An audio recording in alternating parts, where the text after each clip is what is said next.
Yolchian Production-ը ներկայացնում է Yolchian Production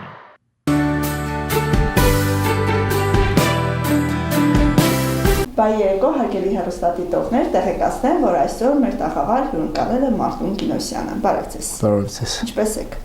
Լավ, շնորհակալություն դուք։ Շատ շնորհակալություն Ընկեր Կինոսյան, որ դուք ժամանակ գտաք եւ այս ամանորի թողուպոհին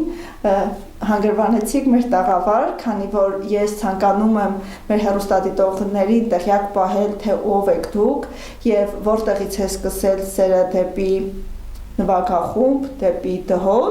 եւ շատ շատերը բերում են ձեզ մոտ ուսուցանելու իրենց բալիկներին, բայց չգիտեն դա ինչ ճանապարհ է եւ դուք ինչ ճանապարհ եք անցել։ Հարգելի հեռուստադիտողներ, տեղեկացնեմ, որ իմ զրուցակիցը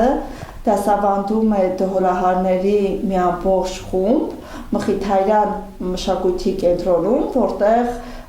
բազում երիտասարդներ սովորում են հենց դհոլը։ Ինչ է դհոլը։ Ընկեր Մարտուն, ինչու որոշեցիք հենց դհոլի ուղղություն եւ ոնց եղավ, որ դուք ներմուծեցիք երաժշտական ասպարեզ։ Շատ հետ են գնալու, բայց կցանկանամ տեղեկանալ, թե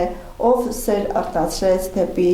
երաժշտություն։ Նախ շնորհակալություն, որ հրավիրել եք, ձեր հյուրն եմ։ Դեպի երաժշտությունը մանկուց է դեռ սերը եղել մեր ազգի մեջ, երաժիշտներ կային ու տենց իրենց լսելով միշտ կողքները նստում նայում էի ոնց էին նվագում։ Մոտավորապես 13 տարեկանից ընդունվել եմ Վարդանանց հետնորդներ նվագախումբ Գուգարասթեմի։ Տեղից սկսել եմ սովորել, սկզբից նվագում էի բարիտոնի վրա, պղնձյա փողային գործիք է, հետո արդեն ուղղությունս փոխեցի հարվածային գործիքների, սերը դեպի այդ կողմ ավելի շատ էր ինձ ցեկտում։ Դրան զուգահեռ ընդունվեցի դհոլի խմբակ, սկսեցի սովորել, ուղղակի կարճ ժամանակ եմ սովորել դհոլի խմբակում։ Ինչու դհոլի խմբակ, քանի որ հենց դուք ընդունվել եք փողային նվագախումբ, այնտեղ գործիքավորումը շատ էր։ Մեծ Մաբինյանը եւ ղեկավարում էր լուսահոգի, բայց դուք գնացիք հենց այդ ուղղությամբ։ Դա շատ պատահական է։ Ինձ բարեկամներից մեկը ասավ, որ այնպես եղավ, որ ինձ ասեցին, որ այսպես մարդ կա, սովորացնում է։ Հաջորդ օրը վեր կացա ու մենակով գնացի, ընդունվեցի, սկսեցի ու շատ էի սիրում նվագելը։ Իսկ դհոլի մեջ ի՞նչն է ձեզ դուր գալիս։ Դհոլի մեջ ռիթմիկան, իր հնչողությունը, իր ոգին։ Ունենք շատ երաժիշտներ, բազում երաժիշտներ Փառք Աստծո Վանաձոր համայնքում շատ են, բայց երաժիշտ ուսուցիչներ կարծես թե շատ քիչ են։ Ինչքանով է դժվար եւ հեշտ ուսուցանել քո իսկ գիտելիքը հենց երաժշտական ուղղությամբ մանավանդ դհոլ ու դու ինքդ դասավանդում ես մշակութային կենտրոնի դհոլահարների խմբի ղեկավարն ես ու տարիներ շարունակ մեր հաղորդումը գեղեցկացնում եք ձեր գեղեցիկ կատարումներով, բայց այնուամենայնիվ խոսենք մանկավարժության մասին։ Երաժիշտ ու դասատու դրանք տարբեր մասնագիտություններ են։ Կարա լավ երաժիշտ եղնի, բայց չկարողանա իր գիտելիքը փոխանցի աշակերտին ու կարա վատ երաժիշտ եղնի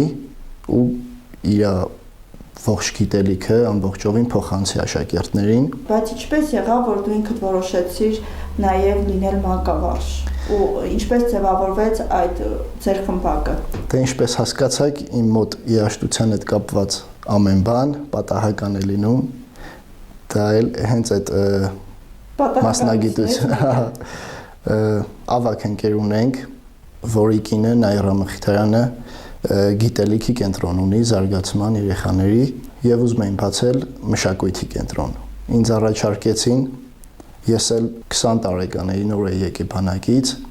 ու առանց մտածելու ասեցի կգամ։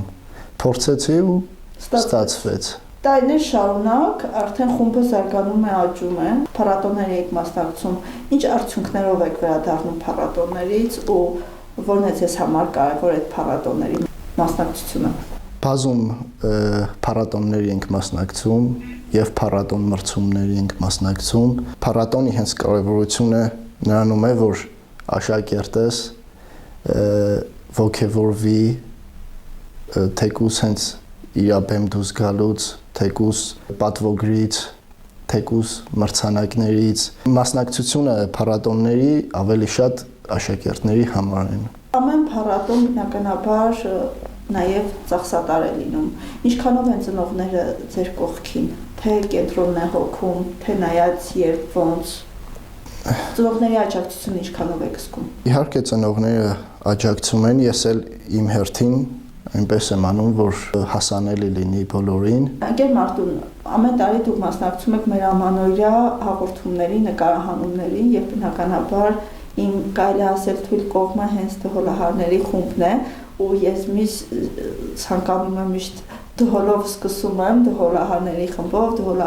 խմբով ավարտում եմ։ Ինչպես դուք նշեցիք, այդ ռիթմիկան շատ հզոր է, որ անբացատրելի զգացողություն է։ Նաև նկարահանումներն են, չէ՞, նաև երեխաներին ոգևորում, որ այնուամենայնիվ ծնողը կտեսնի վերջապես մի փոքրիկ հաշվետվություն կարծես լինի, չէ՞։ Իհարկե նկարահանումն է մեծ դեր կատարում,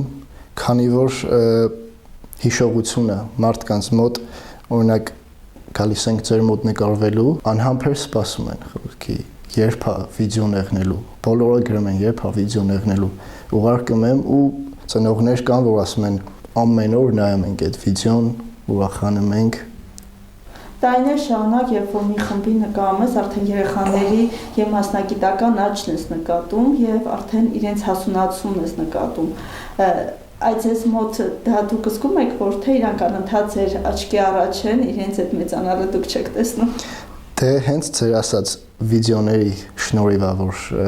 տարբերությունը զգում ենք, հիմա որ արդեն 5-6 տարի պարապում եմ երեխաներին, հիմնականում բոլորը սկսնակներ են եղել, որ մոտս եկել են ու հին վիդեոները նայելով, նորի հետ համեմատելով զգում եմ, որ ահռելի տարբերություն կա։ Եթե ծնողը ցանկանում է իր երեխան դհոլի խմբական մանավանդ տարոն թաղամասիկ երեխաները, չնայած ըստ ինձ իմ կարծիքի, եթե միտեղ կա մասնագետ, կապ չունի տարածությունը, ծնող ամեն ինչ անում է, որ իր երեխայի համար դա հասանելի լինի։ Խնդրում եմ ներկայացրեք, թե որտեղ եք պարապում, ինչ հաճախականությամբ, որ այնուամենայնիվ մեր հեռուստադիտողները տեսնեն, միգուցե ոգևորվեն, քանի որ մեր այս փոքրիկ հարցազրույցից հետո անմիջապես պետք է հեռարձակվի ձեր խմբի կատարումը։ Դասավանդում եմ տարում 2 թաղամասում, Մխիթարյան մշակույթի կենտրոնում, շաբաթական 2 օր է,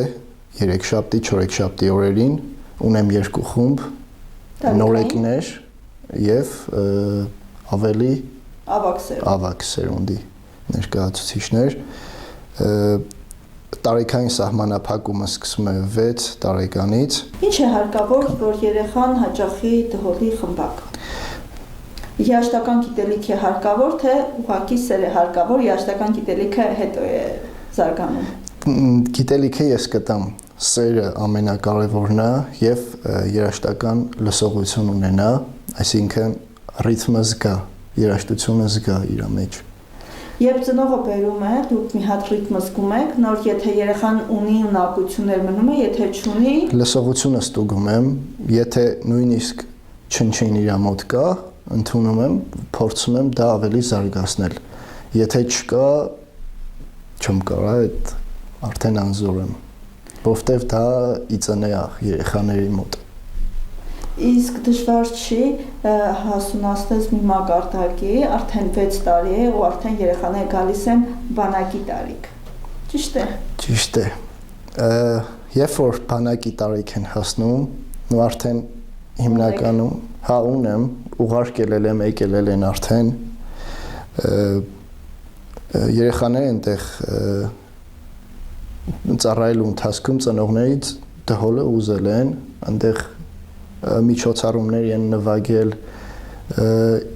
զինակից ընկերներից, օրինակ տարբեր գործիքներ նվագողներ են եղել, խումբ են կազմել, զորամասում համերգ են տվել։ Այդ առումով շատ հպարտացել եմ, ուրախացել եմ։ Եթե լինի տարբերակ, օրինակ, որ ունեք հիմա հնարավորություն ընտրեք այլ գործիք։ Կփոխեք ձեր դհոլը։ Ես դհոլը իհարկե չեմ փոխի, բայց հիմա արդեն հարվածային գործիքների վրա եմ աշխատում, որ իդեպ շատ գեղեցիկ է ստացվում։ Դե դուք կասեք։ Ես համացանցով եմ հետևել ու զարմացա, որ դհոլից անցում է կարել հարվածային գործիքի, չնայած երկուսն է հարվածային գործիք են ընդհանուր առմամբ, բայց ինձ թվում է նա ավելի բարդ է, քան դհոլը։ Ամեն գործիք իր բարդությունը ունի։ Ուղղակի փորձեցի նորություն եղնել։ Ընկեր Մարտուն, ես գիտեմ, որ մի խումբ երաժիշտներով, նաև խումբ կազմած, դուք հայկական հարսանիքներում նվագում եք։ Երբ ձեզ հրավիրում են նման արարողություն գեղեցկացնելու, ավելի ռիթմ տալու, ինչքանով է դա ձեզ ոգևորում, ինչքանով եք ուրախանում, որ մանավանդ այսօր կարևորություն են տալիս հենց հայկական գործիքներին։ Հենց մեր լեզվով ասած շիվոյ մուզիկային։ Իհարկե ես չեմ պատկերացնում հարսանիք առանց երաժշտության, առանց զուռնա-դհոլի։ Նվագելուց որ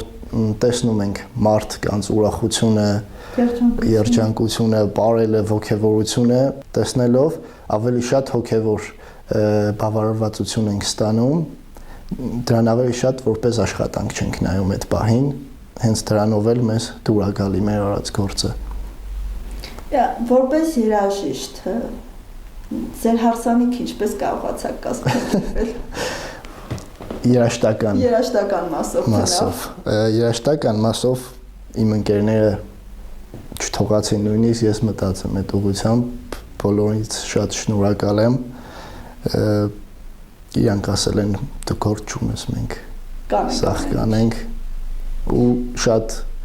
իրոք բարձր մակարդակով կազմակերպեցին։ Ընկեր Մարտուն, ես նաև տեղյակ եմ, որ դուք նվագում եք զինված ուժերի նվագախմբում։ Այ բանակում նվագելը, զորքի համար նվագելը, մանավանդ այս տարիքում ինչ է տալիս ձեզ։ Ինչու մտաք հենց զինված ուժեր։ Զինված ուժերի նվագախմբում սկսել եմ նվագել դեռ 2017 թվականից։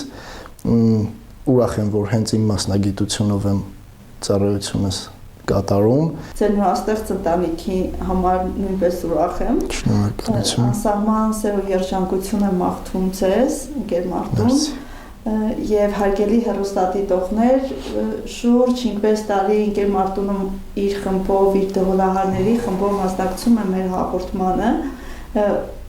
Ես հոգևոր բավարարվածություն եմ ստանում, երբ դհոլի այդ ռիթմը լսում եմ, չնայած բանից պարզում է, ես ընկեր Մարտունին դեռ շատ վաղուց եմ ճանաչում։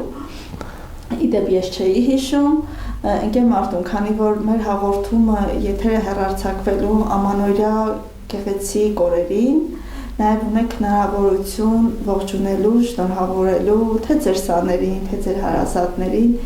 թե զինակից ընկերներին, ինչպես նաև ձեր երաժիշտ ընկերներին, եթե ձեր տրամադրության տակ է։ Իմ շնորհավորանքի ուղերձը հղում եմ բոլոր հայերին, բոլոր հայ ժողովրդին, ցանկանում եմ բոլորին սեր, երջանկություն, թող 2026 թվականը խաղաղության տարի լինի։ Հարգելի հեռուստադիտողներ, ևս մեկ անգամ հիշեցնեմ, որ իմ հյուրն է դհոլահարների խմբի ղեկավար Մարտուն Կինոսյանը։ Մնացեք բարյավ։